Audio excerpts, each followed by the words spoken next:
Assalamualaikum and greetings everyone. Our group consists of me, Nurul Nazira, Syed Daniel, Radin Rafiq and also Shazani Fakiha. We'll explain to you further on the project of enhancing the effectiveness and financial sustainability of protected area in Malaysia.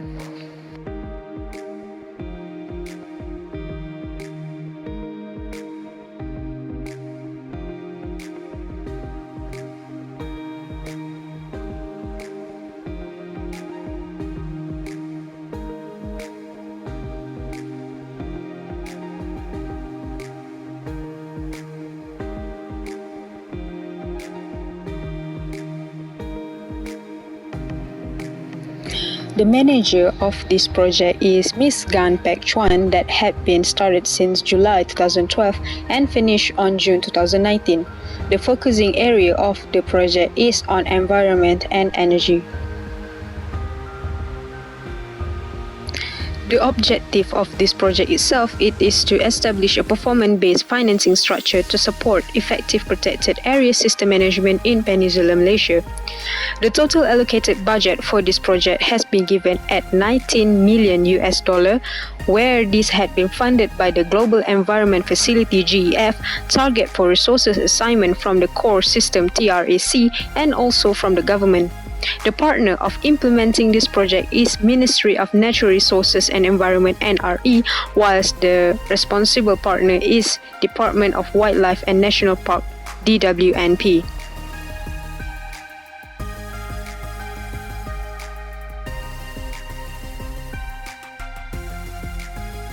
As one of the multi-diverse countries in this world, Malaysia mainly consists of its terrestrial and marine areas in biological diversity, making this country unique on its own.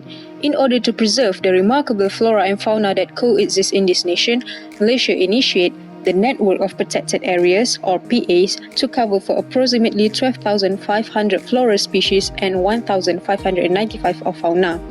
The purpose of this project is to ensure that in Peninsular Malaysia, the formation of a single national wildlife PA system needs to be done to make it easier for the PA to be managed in one particular order by developing a coherent PA system through the different agencies.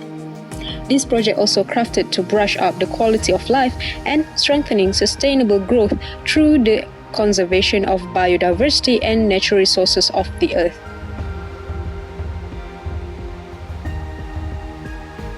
For the outcome of this project, there is no precedent national system that rule out on how to deal with the PA system development. Before this, the PA network are handled by the different personnel using the different law method as a guideline. The project output hoped to put a new policy and to arrange the new framework to unify these differences beneath the same system. The next outcome would be to refine the technological and the institutional capabilities of the PA system at the sub-level to make sure that the efficient preparation will be done when handling the management of the wildlife PA networks. The main objective of this part is to renew the sub-level PA network so that it can be utilized to the maximum capacity to meet the standard that have been set by the policymakers. And the last outcome would be on how to ensure the management of the protected areas to be effective and efficient. The center of attention for this outcome will be on detaching any obstacles that can obstruct the cost-efficient management of the protected areas from happening.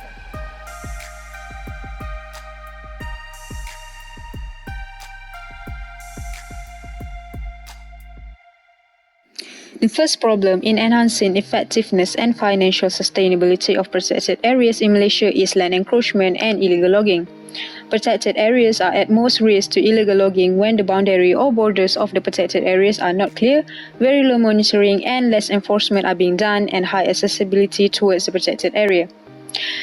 According to So Wen-jun, Malaysia recorded losses of 15.2 million ringgit from 2006 to 2016 because of the illegal logging activities.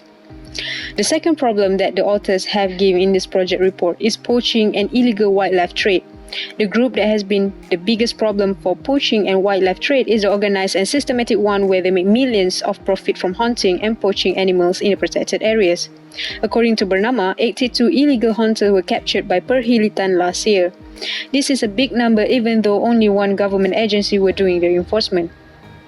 The third one is climate change. It can be expected some of the vulnerable and at-risk protected areas, especially those protected areas which are located in the mountains or coastal beaches area, will be impacted badly by the climate change.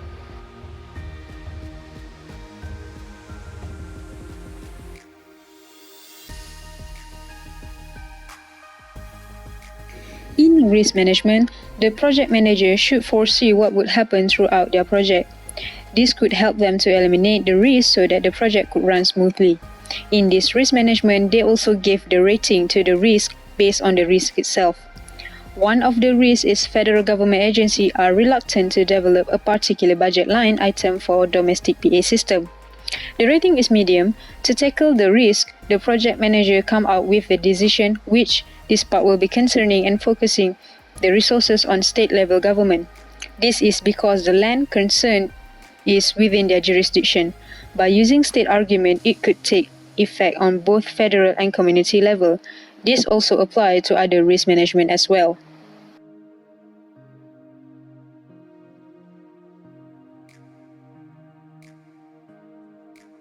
The survey was carried out in a systematic and thorough manner in which exhaustive knowledge was gathered and evaluated to achieve proof based on accurate, credible, and valuable evidence for assessment. Via this phase, the progress of the project has been collected in depth analytical and accurate terms. The ultimate outcome of the project is that in many ways, much development has been made that could help foster the cause of improved protected areas management in Peninsular Malaysia. Major progress has been identified, especially among management and staff from protected areas and among the group members in areas such as data management, information exchange and sharing, preparation, and improved capacity buildings. The project management has such a wider context that we basically can apply it in everyday life even without us knowing, for instance, like a wedding event. Every event needs to be budgeted with proper financial track record so that there will be no wastage and we can keep track of the expenditure. The event also will be most probably face their own risk such as bad weather, electricity interruption, and etc.